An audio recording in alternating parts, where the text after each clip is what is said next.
So the radical feminists were anti-binary in the 60s. I actually didn't really know that. That's important to know.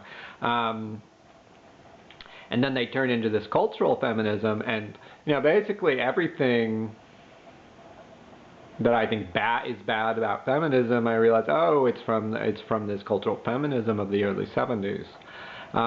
So what they started to do is to say that females were biologically superior. So people at the time were calling this female cultural nationalism. It was kind of my kind is better than your kind, and it's biologically based. It was a spiritualism.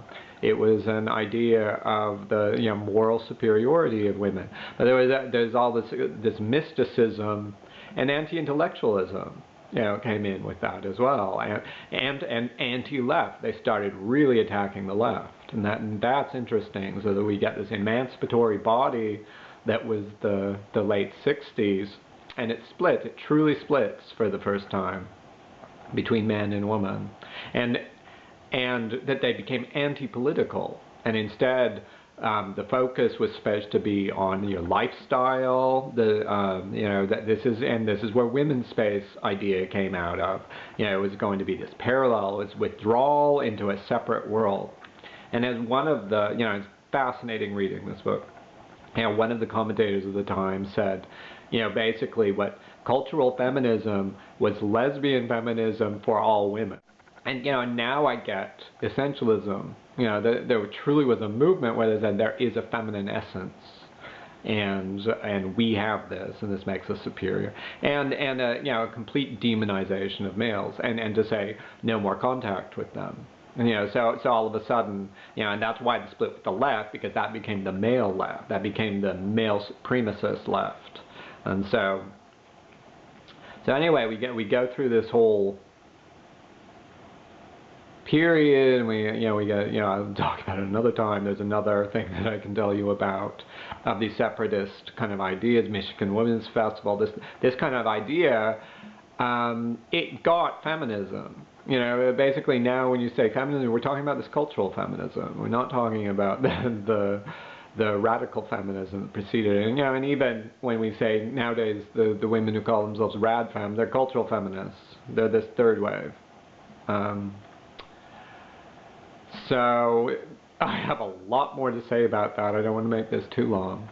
But it's also important, so from a male femininity point of view, and a male gender liberation. I think I'm going to start a group called the Autogynephile Liberation Front, the ALF. But from the gender liberation front kind of idea, it was when cultural feminism came in that they started. It was in one of these documents. The cultural feminists came in and said you can't accept the transsexuals anymore and the transvestites. That's not politically correct anymore.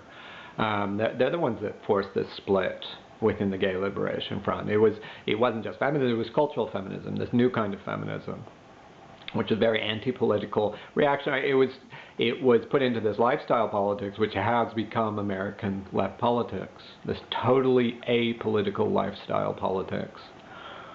To the extent. I won't get too much into that. But one thing that I would like to bring up is the trans feminists. And the big name is Julia Serrano here. The trans feminists is what I really realize is they have taken over essentialist feminism. They've taken over cultural feminism rather than radical feminism. People, but her thing is that transsexuals are somehow different, and that they have this essence. So they have the essence of femininity. They have this. So it's basically built on cultural feminism, which is anti-male, and it's saying, well, okay, but us transsexuals, we're not truly male, we're female, so we'll be within your, and then this wanting to be in these women's spaces, which, let's just put it, women's spaces are deeply problematic, and it's they're deeply problematic.